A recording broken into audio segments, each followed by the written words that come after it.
രാഷ്ട്രമേ ഉറങ്ങൂ, പാക് എയർഫോഴ്സ് ഉണർന്നിരിക്കുന്നു എന്ന് അവർ വീരവാദം മുഴക്കിയതിനു ശേഷം അരമണിക്കൂറിന് ശേഷം ഇതുപോലെ അവർ പ്രതീക്ഷിച്ച സ്ഥലങ്ങളിലൊക്കെ 9 ഇടങ്ങളിൽ കൃത്യമായി നടത്തിയെങ്കിൽ ഇന്ത്യൻ വ്യോമമേഖലയിൽ ആകാശത്ത് ഇന്ത്യൻ വ്യോമസേനയുടെ ആധിപത്യം, മേധാവിത്വം എത്രത്തോളം പ്രകടമാണെന്ന് വ്യക്തമാണ്. ആ വ്യക്തമാകുന്നതൊപ്പം രാജ്യാന്തര തലത്തിൽ പാകിസ്ഥാന് അങ്ങേയറ്റം നാണക്കേടാണ്, അപഹാസ്യമായി നിൽക്കുന്നു ആ രാജ്യം. ദിലീപ്.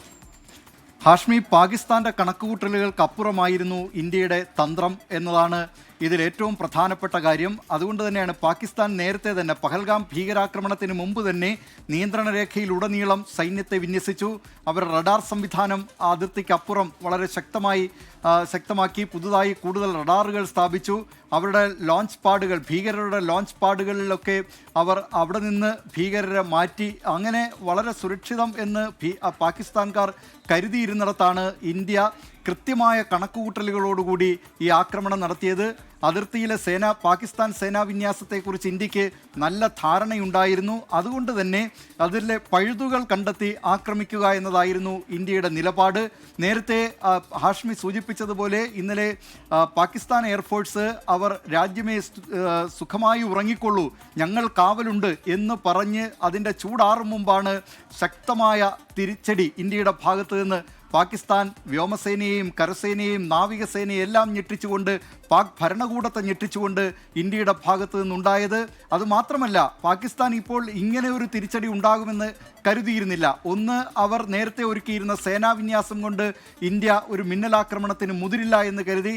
രണ്ട്, ഇന്ന് ഇന്ത്യയിൽ ഈ ഒരു ആക്രമണത്തിന് മുന്നോടിയായി ആക്രമണത്തിന് സജ്ജമാകുന്നതിനുള്ള തയ്യാറെടുപ്പിൻ്റെയൊക്കെ ഭാഗമായി ഇന്ന് രാജ്യവ്യാപകമായി മോക്ക് ഡ്രിൽ നടത്താനിരിക്കുകയാണ്. അങ്ങനെ മോക്ക് ഡ്രില്ലൊക്കെ നടത്തി അതിനുശേഷം മാത്രമേ ഒരാക്രമണം ഉണ്ടാകൂ എന്ന് പാകിസ്ഥാൻ സൈന്യവും പാകിസ്ഥാൻ ഭരണകൂടവും ഒക്കെ കരുതിയിരുന്നിടത്താണ് അതിന് ഈ മോക്ക് ഡ്രില്ലിനൊക്കെ എത്രയോ മണിക്കൂറുകൾക്ക് മുമ്പ്. ദിലീപ്, അവർക്കും ഒരു എയർഫോഴ്സ് ഉണ്ടല്ലോ, അവർക്കും ഈ പറയുന്ന ആസിം മുനീർ എന്നൊക്കെ പറയുന്ന ISAയുടെ മേധാവി എന്നൊക്കെ പറയപ്പെടുന്ന ഒരാളുണ്ടല്ലോ. അപ്പോൾ അതൊരു ക്യാമഫ്ലാഷ് ആണ്, തിരിച്ചറിയാൻ കഴിയാതിരിക്കാൻ മാത്രം മൂഢന്മാരാണോ അവർ?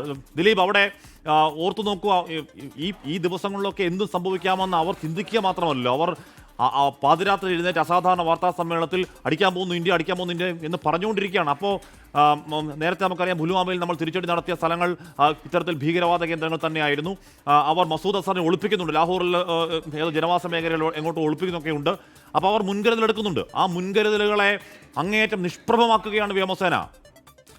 ഹാഷ്മി, ഇതിനെ യഥാർത്ഥത്തിൽ ഈ പാകിസ്ഥാൻ മണ്ണിൽ കടന്നുള്ള ഇന്ത്യയുടെ ഇത്ര വലിയ ആക്രമണം അത് അവർ ഒരിക്കലും പ്രതീക്ഷിച്ചില്ല. മാത്രമല്ല, അവരുടെ സുരക്ഷാ പഴുതുകൾ എവിടെയെന്ന് നോക്കി അത് തിരിച്ചറിഞ്ഞാണ് ഇന്ത്യ കൃത്യമായി ആ സ്ഥലങ്ങൾ തിരഞ്ഞെടുക്കുന്നു. മാത്രമല്ല, ഇതിലേറ്റവും പ്രധാനപ്പെട്ട കാര്യം, ഒരു സൈനിക താവളങ്ങൾ ആക്രമിച്ചുകൊണ്ടൊരു നേരിട്ടുള്ള ഒരു യുദ്ധം എന്നതായിരുന്നില്ല ഇന്ത്യയുടെ തന്ത്രം. പകരം ഇന്ത്യക്ക് നിരന്തരം തലവേദനയുണ്ടാക്കുന്ന, പാകിസ്ഥാനിലെ സൈന്യത്തിൻ്റെ കൂടി പിന്തുണയോടുകൂടി ഇന്ത്യയിലേക്ക് നുഴഞ്ഞു കയറുന്ന, ഇന്ത്യയിൽ ആക്രമണങ്ങൾ നടത്തുന്ന പാകിസ്ഥാനിലെ ഭീകരരെ തുടച്ചു നീക്കുക എന്നതായിരുന്നു ഇന്ത്യ ഇതിൽ പ്രധാനമായും ലക്ഷ്യമിട്ടത്. ആ ലക്ഷ്യം കൈവരിക്കുന്നതിൽ ഇന്ത്യ വിജയിച്ചിരിക്കുന്നു.